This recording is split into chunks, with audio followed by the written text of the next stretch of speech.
Amém? Glória a Deus. Essa foto aqui, eu tomei esse texto, o texto diz que os céus proclamam a glória de Deus e o firmamento anuncia as obras das suas mãos. Melhor do que viajar é viajar de graça, amém? Glória a Deus, não é isso?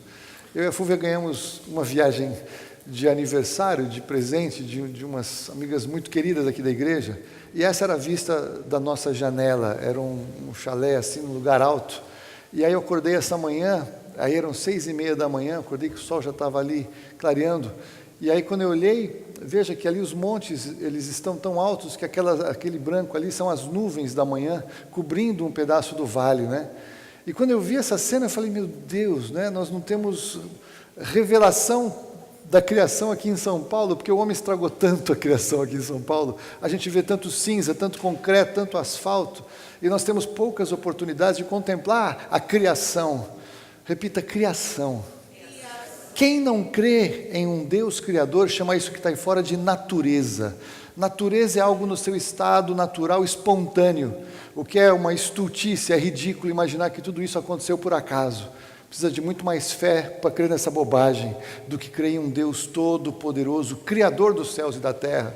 Portanto, o que nós contemplamos é a criação, porque a criação pressupõe que há um Criador. E porque há um Criador que cria algo tão tremendo, nós não sabemos nada da criação, mas que você veja, viaje, veja fotos, assista documentários, faça o que for. Você não vai chegar a arranhar o tamanho da grandiosidade da criação do nosso Deus todo-poderoso, tremendo, amém?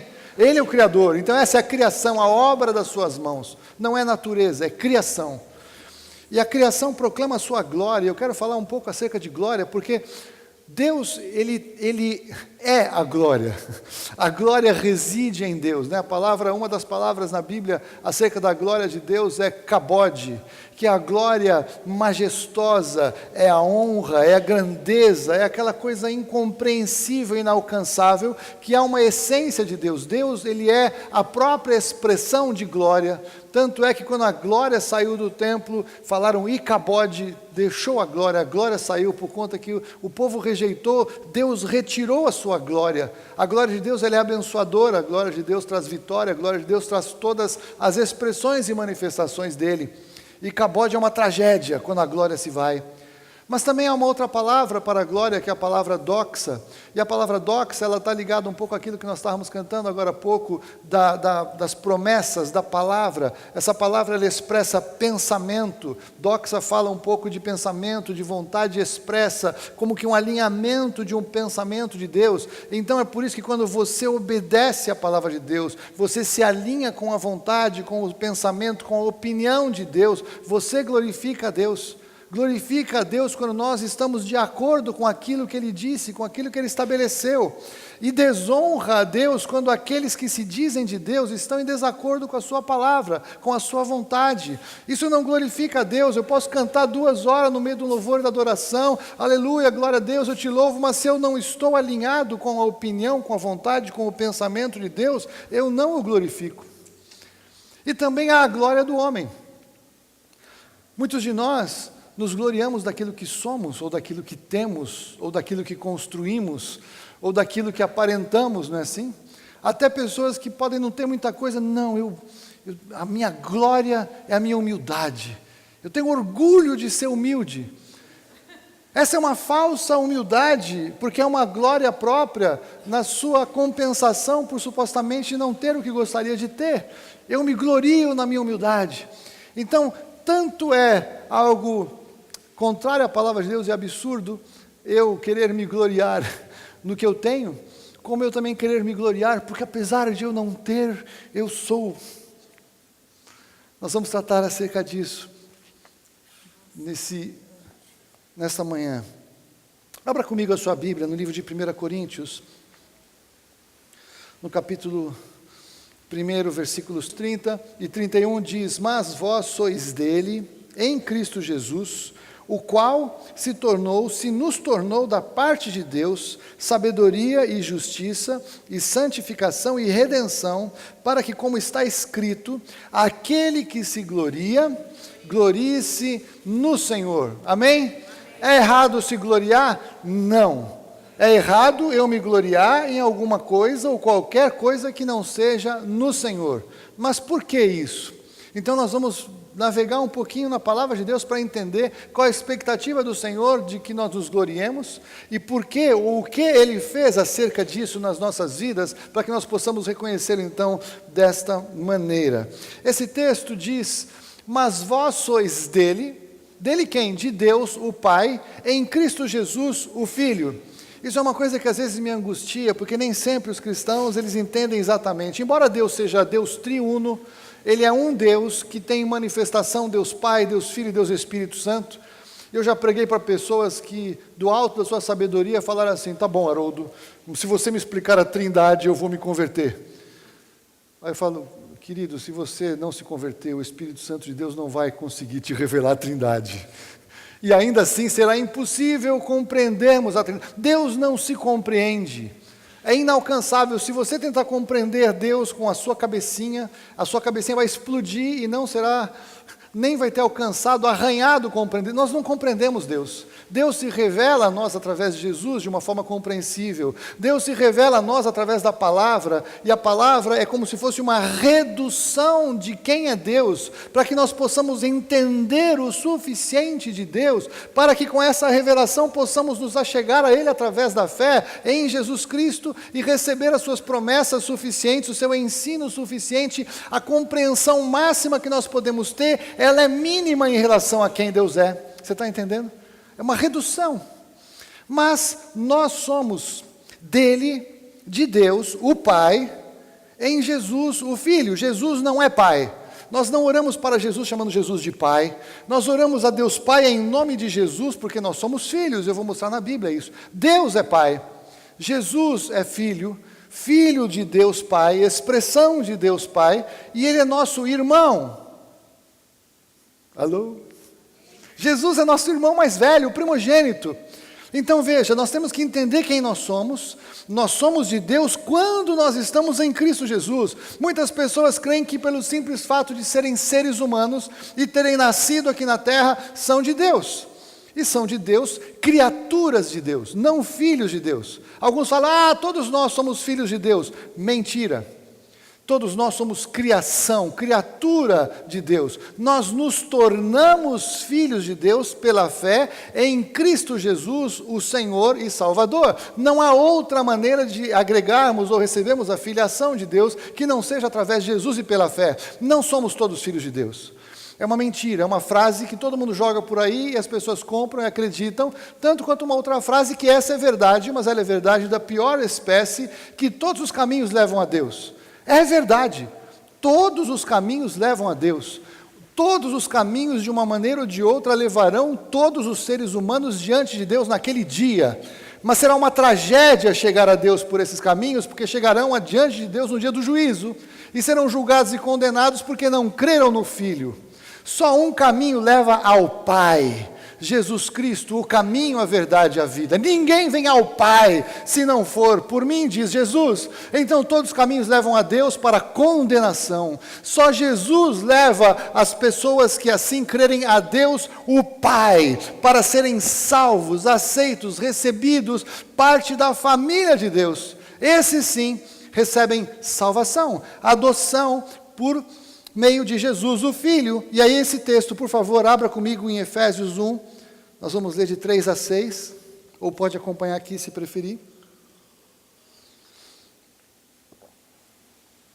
Bendito o Deus e Pai, o Deus e Pai de nosso Senhor Jesus Cristo, que nos tem abençoado, Deus o Pai, que nos tem abençoado com toda sorte de bênção espiritual nas regiões celestiais, em Cristo, o Filho, assim como nos escolheu nele, em Cristo, o Filho, antes da fundação do mundo, para sermos santos e irrepreensíveis perante ele, o Pai, e em amor nos predestinou para ele, o Pai, para a adoção de filhos por meio de Jesus Cristo, o Filho, segundo o beneplácito da sua vontade, o Pai, para louvor da glória de sua graça, o Pai, que ele, o Pai, nos concedeu gratuitamente no amado, o Filho. Amém? Então nós temos que entender quem nós somos, quem é Deus, Qual a obra de Jesus? A que Jesus se sujeitou por amor a você e por amor a mim, ao se esvaziar de ser Deus o Pai e trazer tão grande salvação. Então veja, Jesus, ele é o primogênito entre muitos irmãos. E nós somos ou nos tornamos em Cristo co-herdeiros com Cristo, em Cristo, de tudo aquilo que Deus, o Pai, planejou e preparou. Jesus, o primogênito, nós encontramos esta revelação em Romanos capítulo 8, versículo 29, em que Paulo diz: portanto, os que de antemão conheceu, também os predestinou para serem conformes à imagem de seu Filho, a fim de que ele, o Filho, seja o primogênito entre muitos irmãos. Então esse texto, eu respeito muito todos os grandes estudiosos e pensadores e os da predestinação, porque esse texto ele mostra que Deus predestinou os que ele conheceu antes. Então ele os conheceu antes de serem predestinados, e porque os conheceu antes de serem predestinados, o Senhor sabia qual seria a decisão que essas pessoas tomariam acerca da pregação do Evangelho, e quando eu estou com o microfone eu prego o que eu quero, e depois vem os outros e pregam o contrário. Mas esse texto ele me diz o quê? Deus, ele não habita no tempo. Deus não habita, não tem antes, durante ou depois para Deus. Deus habita na eternidade. Nós fomos criados por Deus na eternidade. O jardim do Éden era um lugar estabelecido na eternidade. Nós ficamos presos no tempo por conta do pecado. Quando Adão e Eva pecaram, Deus os expulsou do jardim, Deus os expulsou da eternidade e os trancou no tempo porque a morte entrou, e a morte traz uma contagem de tempo. Desde o dia em que você nasceu, você está correndo um tic-tac para você morrer. Tempo começa a correr, o tempo que não existia antes passa a existir. E passa a existir a contagem de tempo, o tic-tac do tempo para este corpo físico, que embora eu seja um avô bastante recente, eu estou jovem, muito jovem. Não é verdade? Eu pareço quase um pai, no máximo um tio mais velho. Mas este corpo, ele se envelhece, ele se deteriora, ele perece. Este corpo é perecível, tem prazo de validade, data de validade. Mas o homem interior, ou aqui dentro, nós somos eternos. Você não, sinceramente, quando você faz projeto, você pensa que você tem uns 500 anos para conseguir alcançar o que você sonha. Não é assim? Nós dificilmente falamos, não, preciso fazer isso aqui antes que eu morra. Ninguém realmente pensa assim. Quando pensa assim, está precisando procurar um pastor para orar, receber a palavra de Deus. Nós interiormente sabemos que somos eternos, e o homem incrédulo, o homem que não tem Deus, também tem essa sensação. Tanto é que hoje tem uma tecnologia em curso, chamada de transhumanismo. Vale a pena você pesquisar isso na internet, mas as pessoas elas estão percebendo o quê? Que se o homem tiver peças de reposição, se ele conseguir ir trocando aqui a lataria por peças novas, através de células-tronco, através de órgãos para transplante, seria possível viver mais. A capa da revista Time do ano passado, ela chegou a publicar a matéria de capa 2045, o ano em que nos tornaremos imortais. Nós quem, cara pálida? Isso aqui é uma coisa para os multimilionários, e já existem os milionários e bilionários financiando esse tipo de pesquisas e de investimentos para que as pessoas possam trocar as suas peças para não envelhecer, porque elas sabem que a alma é imortal, é o corpo que morre. E tem até aqueles filmes de ficção científica, não sei se você já viu, que o mocinho de repente chega num lugar assim, em que estão os suprassumos dos inimigos, ou sei lá o quê, aí ele entra, tem uma taça de sorvete desse tamanho, dentro da taça de sorvete tem um cérebro ali, e o cérebro fala, já viram coisa assim?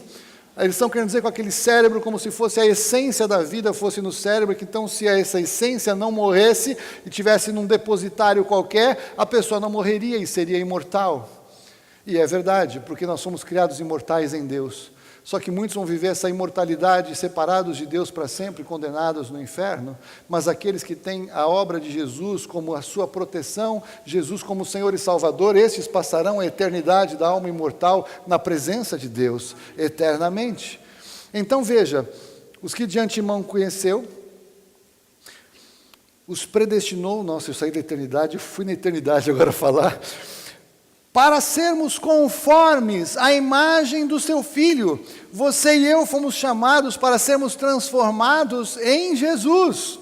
Nós temos a mente de Cristo, Paulo nos revela, nós temos acesso à mente de Cristo. Vamos falar um pouquinho sobre o que Jesus se fez como sabedoria, mas veja, nós precisamos ser transformados, decidir ser transformados. Nós decidimos muito mais ouvir a Globo do que a palavra de Deus, nós decidimos muito mais acreditar nos especialistas do que na palavra de Deus, nos psicólogos, nada contra do que na palavra de Deus, nos médicos, nada contra do que na palavra de Deus. Nós confiamos mais em pessoas do que no que Deus diz na sua palavra.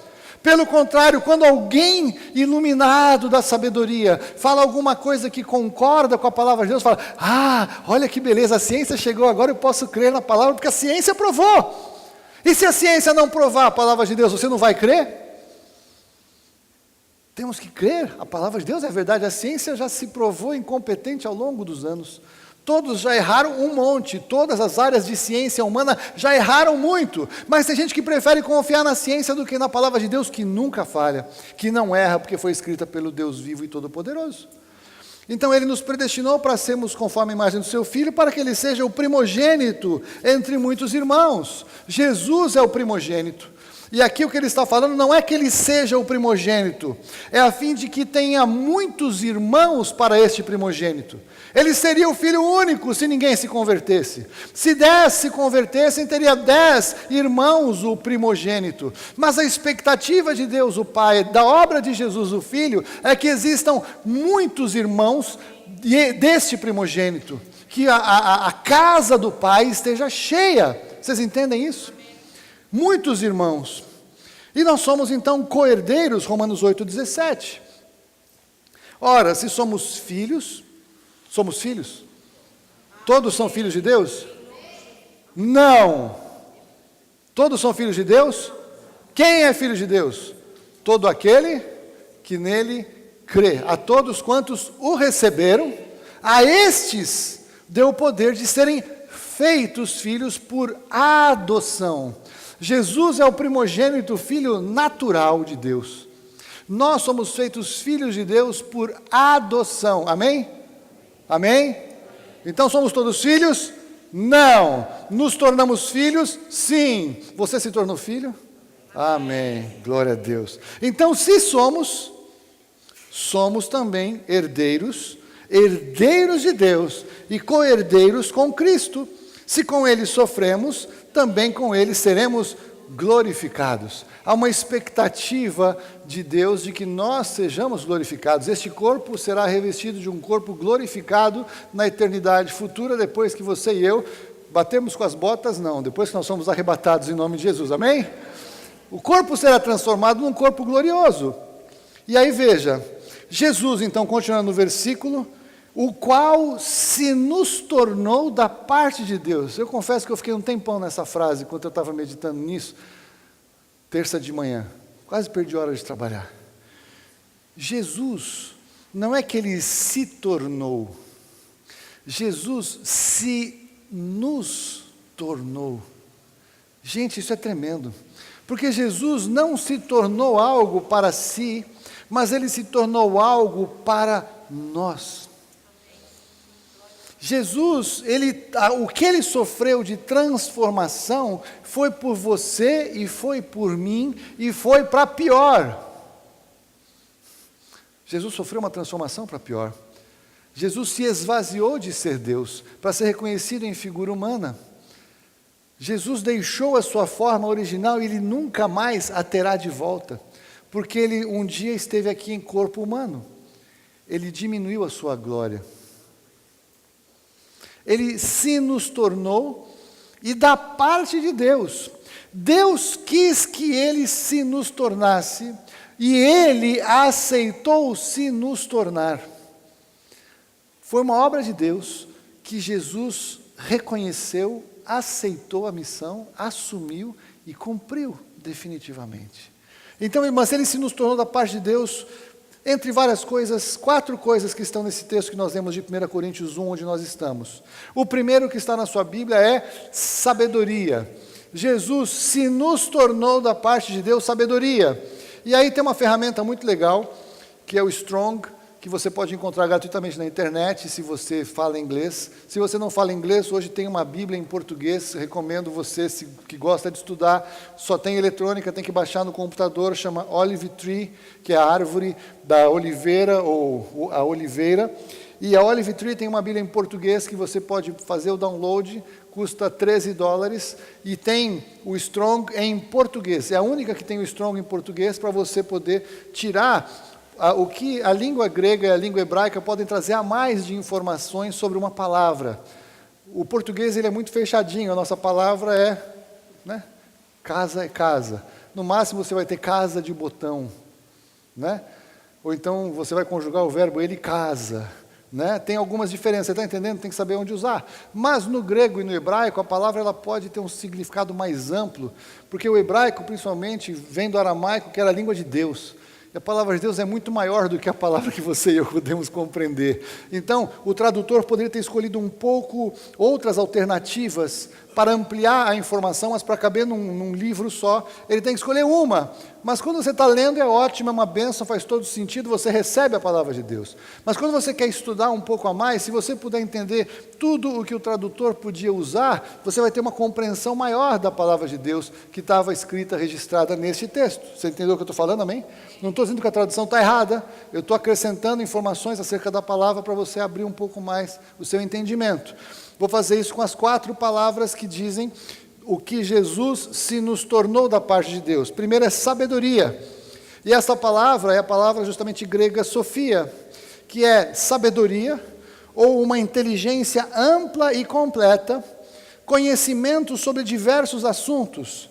Poderia ser ainda a sabedoria que pertence aos homens, especialmente um conhecimento variado de coisas humanas e divinas, adquiridos pela sutileza e experiência e sumarizado em máximas e provérbios. É interessante que Salomão, do alto da sua sabedoria, ele escreveu provérbios, não foi? Ele expressou a sabedoria de Deus, registrando provérbios que ajudam as pessoas a entenderem a vida cotidiana, a entenderem a sabedoria de Deus aplicada a eventos da vida cotidiana. Ou seja, Salomão, pelo Espírito de Deus, porque ele recebeu uma revelação de sabedoria de Deus, ele conseguiu avaliar a vida humana e conseguiu escrever provérbios, princípios, conselhos, pregações, como ele mesmo diz, o livro do pregador Eclesiastes é o livro do pregador, falando acerca da vida cotidiana e expressando uma tremenda sabedoria. O que Salomão falou há 3, 4 mil anos, funciona hoje nas mais modernas práticas de gestão empresarial, nas relações familiares, nas relações com dinheiro, nas relações com amigos,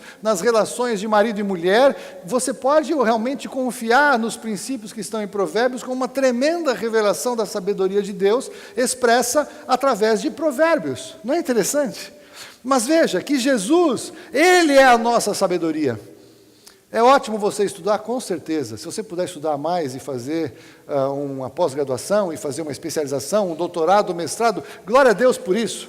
Mas entenda que essa sabedoria nunca será suficiente e nem completa se a pessoa não tiver a sabedoria de Deus, expressa através de Jesus, que se nos tornou da parte de Deus em sabedoria.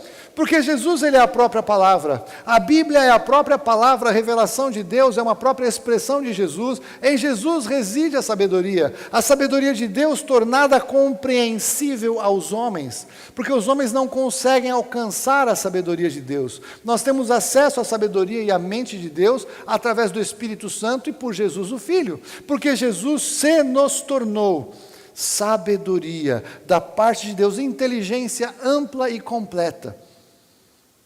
Tudo bem até aqui? Mas Jesus também se tornou justiça.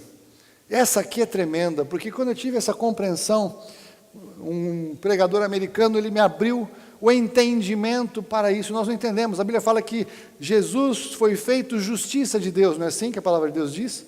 Veja o que significa justiça, de Kaiosune, que é o estado daquele que é como deve ser. Justiça, condição aceitável para Deus. A doutrina que trata do modo pelo qual o homem pode alcançar um estado aprovado por Deus. Portanto, o homem só pode alcançar um estado aprovado por Deus através da justiça de Deus, a qual Jesus se nos foi dado se fez a si mesmo para nós, da parte de Deus. Justiça é o que agrada a Deus. Se confessarmos os nossos pecados, Ele é fiel e justo para nos perdoar os pecados e nos purificar de toda injustiça. Nós nascemos em injustiça, ou seja, em inadequação total ao padrão que Deus espera da humanidade para que Ele aceite alguém. Deus não aceita suas boas obras. Deus não aceita a sua religiosidade. Deus não aceita o seu melhor. O seu melhor para Deus e o meu melhor para Deus, segundo o profeta, são trapos de imundície. O seu melhor e o meu melhor, sem Jesus, para Deus, são trapos de imundície. Já imaginou? Você precisa pedir um aumento lá para o teu chefe. Aí teu chefe não está, você pede falar com o chefe do teu chefe, ele não está, o chefe do chefe não está. Aí fala, não, como o seu caso é importante, o presidente da companhia vai te receber. Aí você fala com o presidente da companhia. Aí você pega e põe o uniforme de futebol que você jogou no dia anterior, tudo enlameado, suado, fedido, cheirando horroroso. Para piorar, a camisa é do Palmeiras. Quem prega pode falar essas coisas. E aí, você vai entrar na sala do presidente para pedir aumento de salário, para dizer que você é o profissional do ano, e você acha que ele vai fazer o quê? Ele vai te demitir. Não é isso que ele vai fazer? Ele não vai te dar aumento, ele não vai nem te receber, ele não vai nem ouvir o que você tem para falar, porque a sua apresentação ela é tão inadequada, tão grotesca, tão incompatível, não só com aquilo que você está pedindo, mas com a própria empresa que esse sujeito preside, que ele vai falar, sai daqui, seguranças, leva esse cara embora. Mas sabe de uma coisa? A maioria dos seres humanos fazem exatamente isso diante de Deus. Coloca essa roupa que é um lixo, suja, encardida, fedida, cheirando... E chega para Deus e diz, Deus, eu vim aqui para ser salvo. Vim aqui para entrar na sua presença, para ser aceito e recebido. É a melhor roupa que eu tenho. E pode ser que você tenha colocado o seu melhor traje de gala. E pode ser a melhor roupa humana, a mais cara, aquelas com Swarovskis. Ou com brilhantes sapatos, né? Tudo assim... E essa é a melhor roupa que alguém possa usar nesta terra, em todos os tempos, você teve que vestir essa roupa. E se você chegar para Deus, Ele te vê como aquele presidente daquela empresa viu o sujeito. Uma roupa encardida, um lixo, cheirando mal, incompatível, inadequada.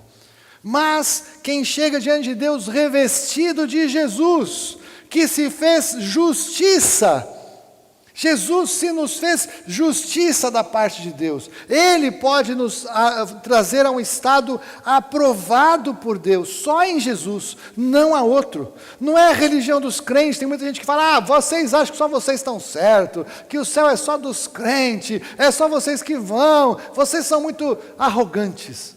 Já ouviu essa palavra? Arrogantes. Várias vezes. Não, querido, nós não somos arrogantes, pelo contrário, nós sabemos que não tem nada que nós possamos fazer para Deus para ser salvos, não adianta fazer boas obras, não vamos reencarnar 58 vezes, não tem nada que a gente possa fazer, a não ser receber Jesus. Então só recebe Jesus quem é humilde e fala, meu Deus, se o Senhor mandou Jesus, eu quero Jesus. Amém. Isso é ser humilde e não arrogante. Ser arrogante é falar, por que é só Jesus? Eu vou do meu jeito.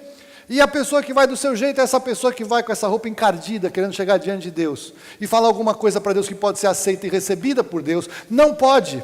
Está dizendo para Deus, Deus, a tua solução, legal, bacana, para os crentes ela serve, para mim eu não quero. Eu vou com o meu traje de gala. Jesus se nos fez justiça e santificação. Sem santificação, caiu tudo agora, vou voltar.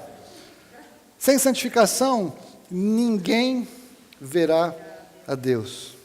E santificação, querido, querida, não é você fazer uma prática assim de ficar num mosteiro, comendo pão e água, sem televisão, sem telefone celular. sem iPad. Chega diante de Deus, iPad, socorro, não é isso.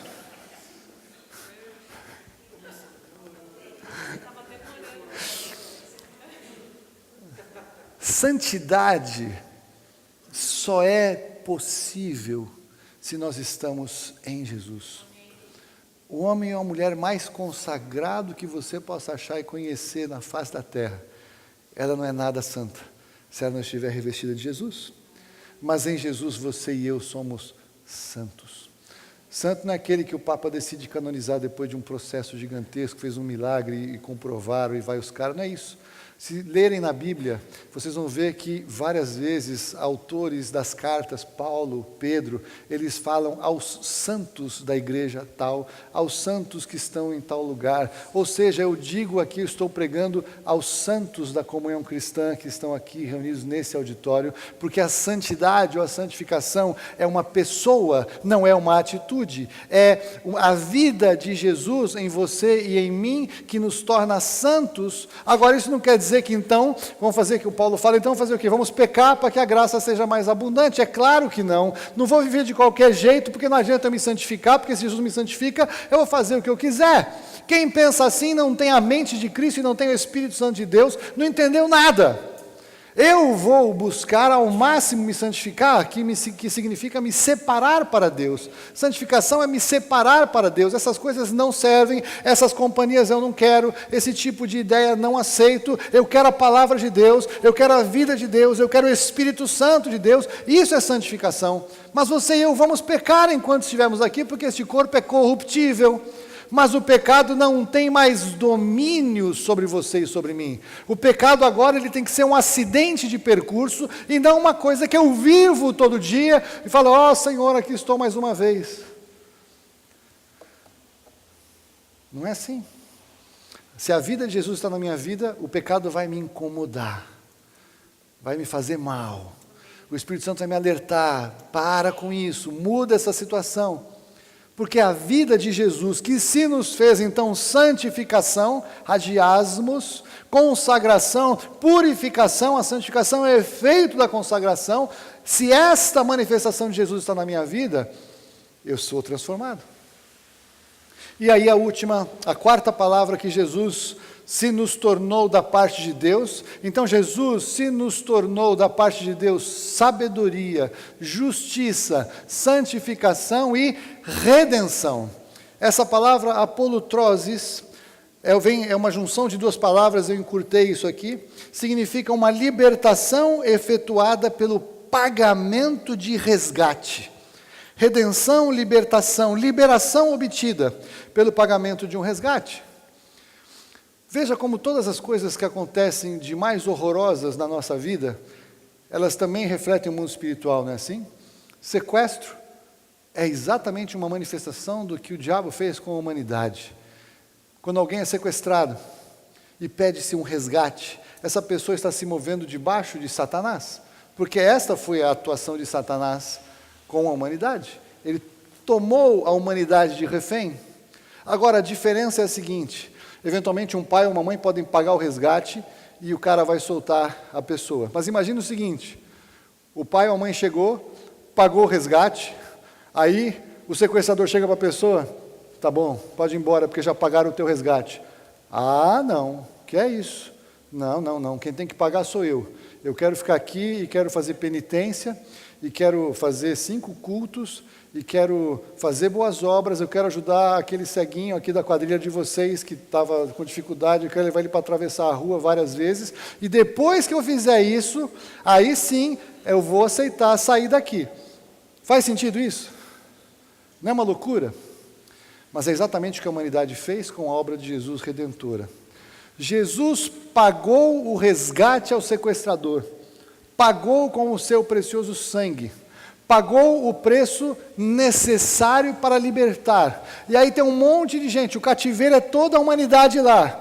Aí os caras falam, não, eu quero pedir ajuda, não com meu pai, eu quero falar com o meu vizinho, com o tio, eu quero pedir para outro. Não, eu quero fazer boas obras. Não, eu quero merecer sair daqui. Não, eu quero fazer qualquer coisa para sair daqui, mas menos esse pagamento de resgate. Faz sentido isso? Mas isso é o que acontece quando a pessoa rejeita Jesus, que se nos fez da parte de Deus redenção. Jesus nos redimiu, Jesus pagou o preço, o resgate, a libertação. Ele pagou para que você saia da onde você estava antes de conhecê-lo e venha a ser livre e liberto definitivamente em nome de Jesus. Nós fomos chamados para sermos livres. E aí o que é pior, tem gente que sai do cativeiro e leva o sofá do cativeiro para sentar onde está, porque tem saudade do cativeiro. E pede para os sequestradores entregarem a comida que comia no cativeiro para comer na casa onde foi liberto. Sai do cativeiro, mas o cativeiro não sai de dentro da pessoa. E é claro que nós sabemos que na vida real isso acontece com pessoas que passam por experiências traumáticas de sequestro, mas é como se fosse a figura espiritual. Quando nós saímos de uma situação de cativeiro, nós vamos levar um tempo até que o cativeiro saia de dentro de nós, até que os princípios de que nós vivemos enquanto estávamos cativos saiam da sua mente, das suas emoções, das suas memórias. E o Senhor Jesus faz isso, porque Ele é o Redentor. Ele tira-nos do cativeiro e tira o cativeiro de dentro de nós, à medida que nós queremos que o cativeiro saia. Existe a síndrome de Estocolmo, em que o sequestrado fica com uma certa afinidade com o sequestrador. Isso também nasceu no inferno, porque tem muito crente que fica com uma certa afeição a Satanás. É salvo por Jesus, mas tem saudade de algumas coisas da vida que Satanás oferece. Não é uma loucura?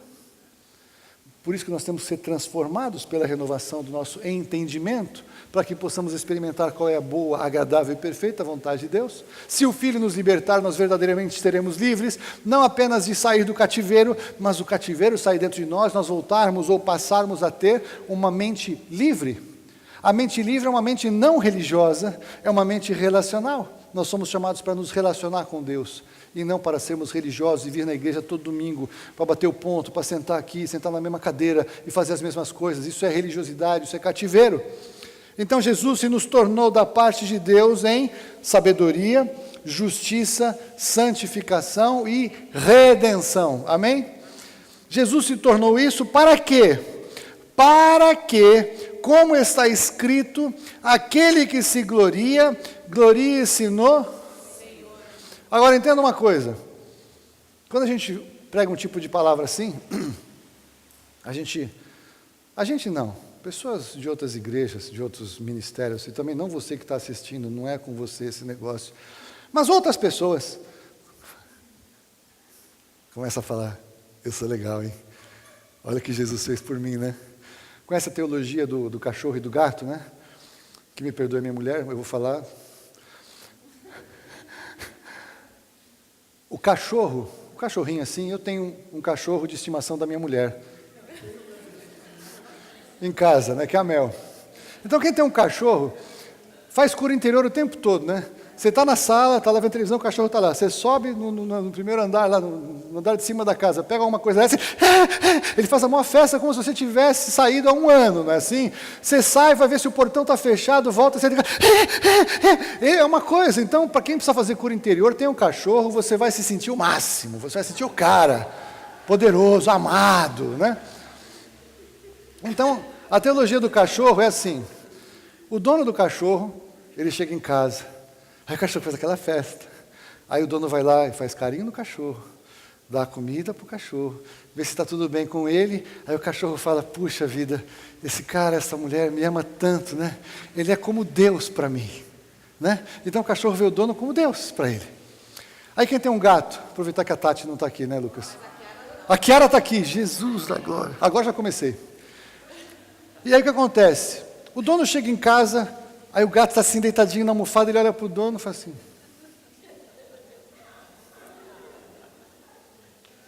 Aí o dono vai para o gato, aí faz carinho no gato, aí dá comidinha para o gato, aí vê se está tudo bem com o gato. Aí o gato olha para ele e fala, ele cuida tão bem de mim, eu devo ser um Deus para ele. O gato se sente Deus porque é cuidado, e o cachorro considera o seu cuidador como Deus para ele, porque cuida dele. Tem muito crente que parece um gato. Ele se acha. Não sei nem se é crente de verdade, espero que esteja no erro. Mas não, Deus não fez tudo isso para você ou para mim, mas Deus fez isso para Ele mesmo. para a sua glória. O propósito eterno de Deus não se corromperia porque Satanás entrou, porque Adão e Eva pecaram, porque o homem ficou distante dele. O Senhor providenciou a salvação não apenas por amor a você e mim, mas por amor à sua própria palavra, por respeito à sua própria glória, por valor à sua palavra, aos seus princípios, ao seu padrão de pensamento. Deus fez isso para alinhar a história da humanidade com quem Ele é.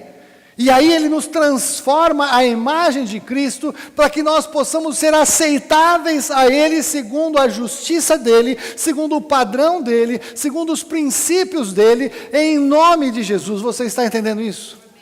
Essa é a glória de Deus. A glória de Deus é que Ele se basta. Deus se basta. Mas Ele decidiu ter relacionamento com aqueles que creem na sua palavra, na revelação do seu Filho, que se nos tornou da parte dele em sabedoria, justiça, santificação e redenção. A estes, para quê? Para que se cumpra a palavra dele. Ele quer que a sua palavra se cumpra. Paulo entendeu naquele momento que o que ele estava falando da parte de Deus estava de acordo com a palavra de Deus que ele conhecia, que é exatamente o texto do profeta Jeremias. Jeremias capítulo 9, versículo 23 e 24.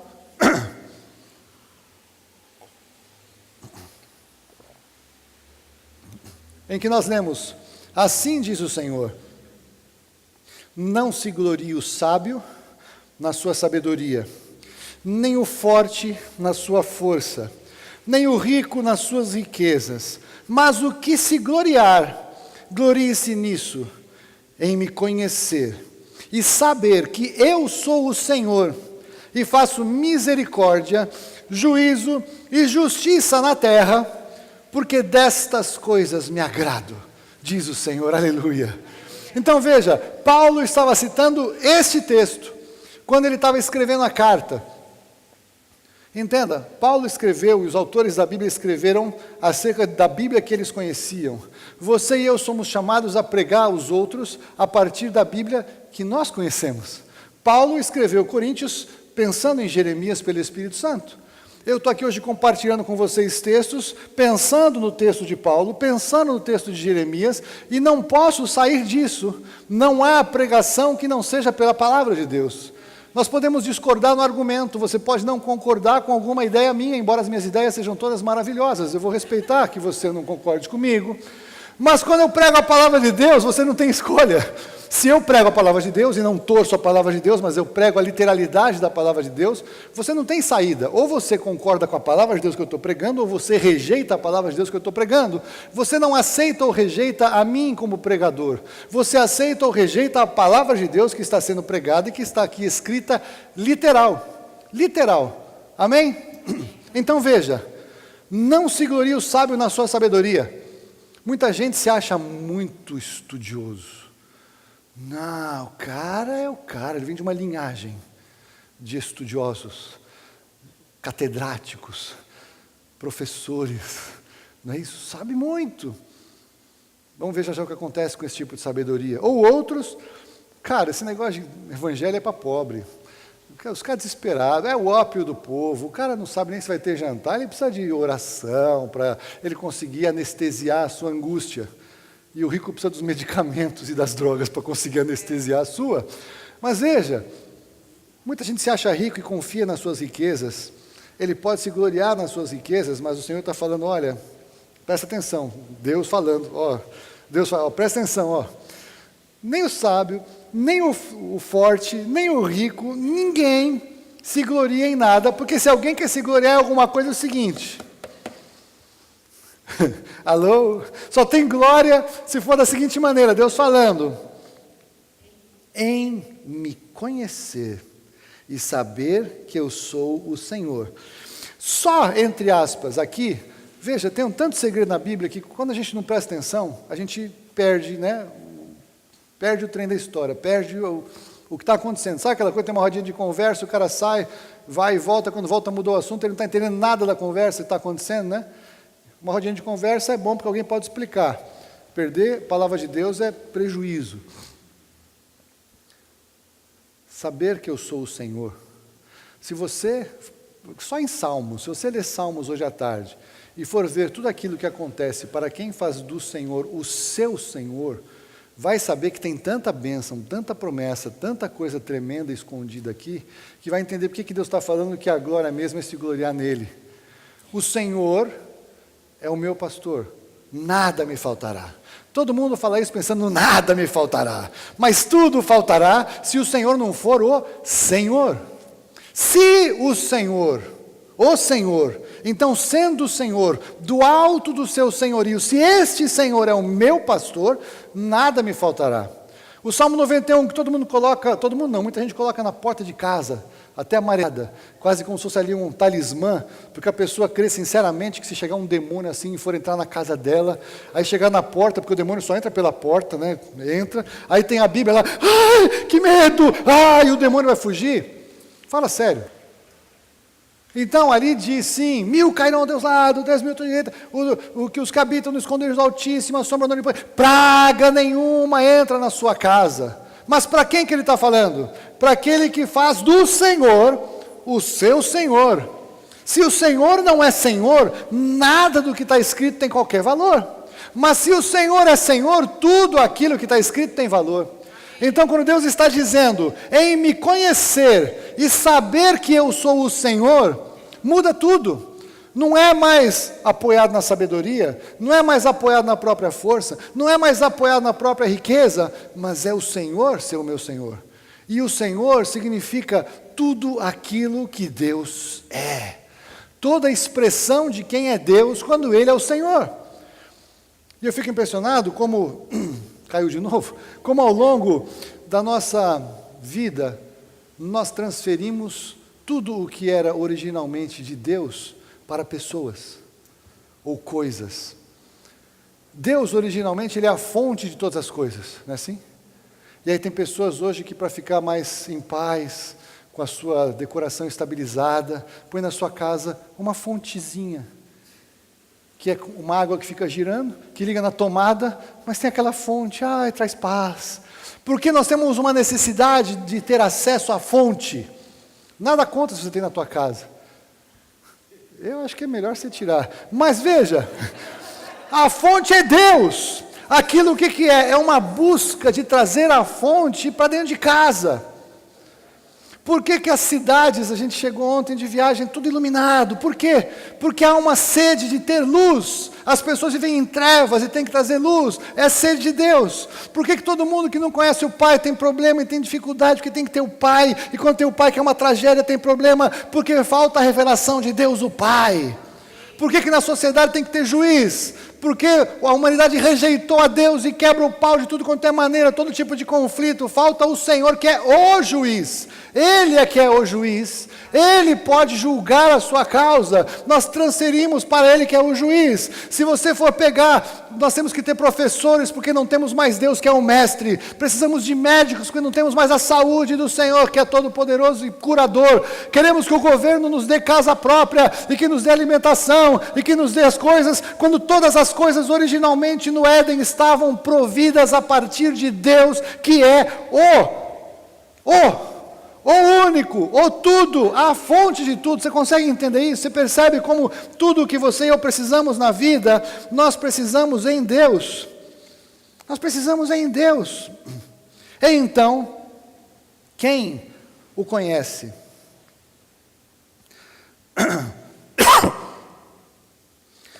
Quem o tem como Senhor?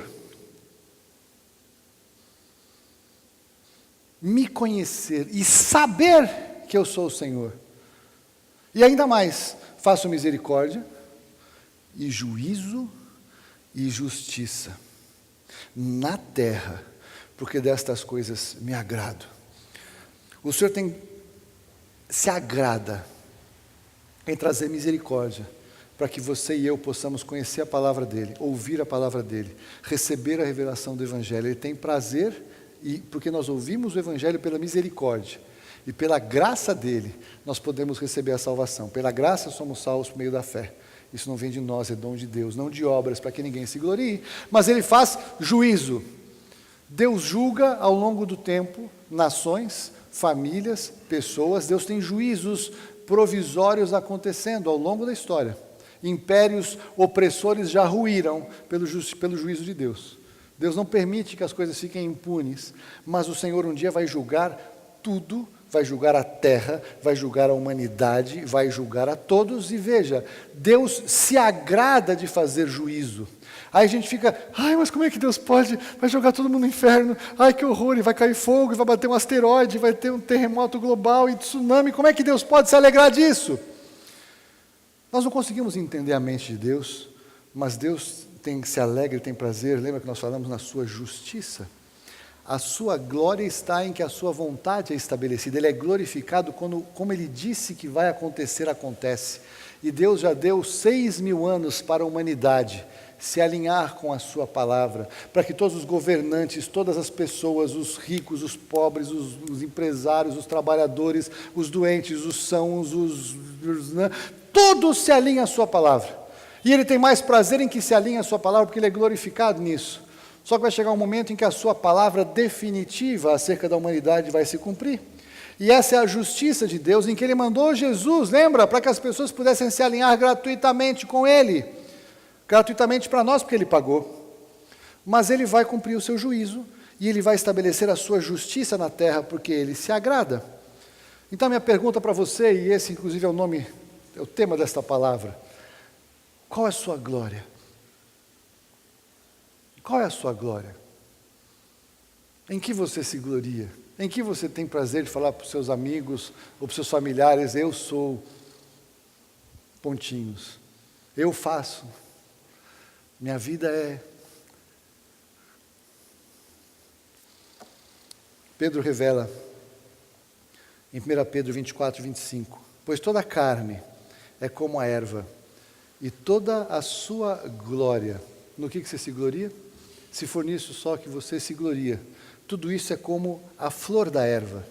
Seca-se a erva, cai a sua flor, mas a palavra do Senhor, porém, permanece eternamente. Esta é a palavra que vos foi evangelizada. Essa é a palavra que eu vim pregar nesta manhã. Qualquer coisa que seja a sua glória, seca, não sobra nada, vira pó. Talvez uma das maiores glórias que uma pessoa já pôde viver aqui, e o próprio Jesus diz que a vida dele era gloriosa, foi a vida de Salomão.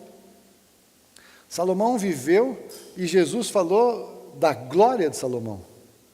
A glória de Salomão virou pó. Salomão já morreu.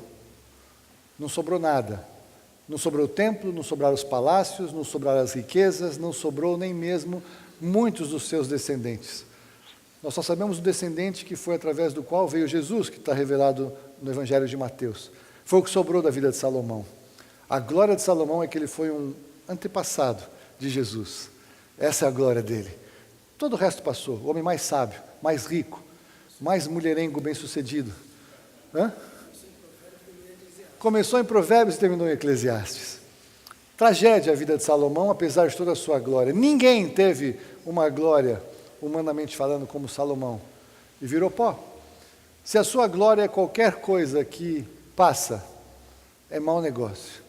Mas se você foca a partir de hoje em que sua glória é conhecer a Deus, a palavra do Senhor na sua vida permanece para sempre. A palavra do Senhor na sua vida vai te levar para a eternidade, com Deus.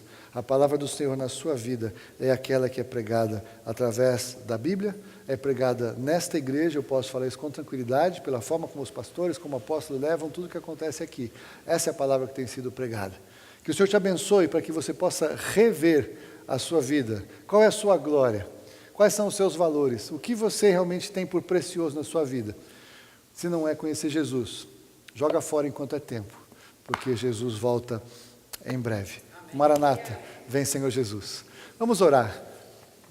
Pai, nós te louvamos pela Tua palavra, porque a Tua palavra é a verdade, a Tua palavra fala ao nosso coração, a Tua palavra nos ensina, nos corrige, a Tua palavra, Senhor Deus, é poder, a Tua palavra é eterna.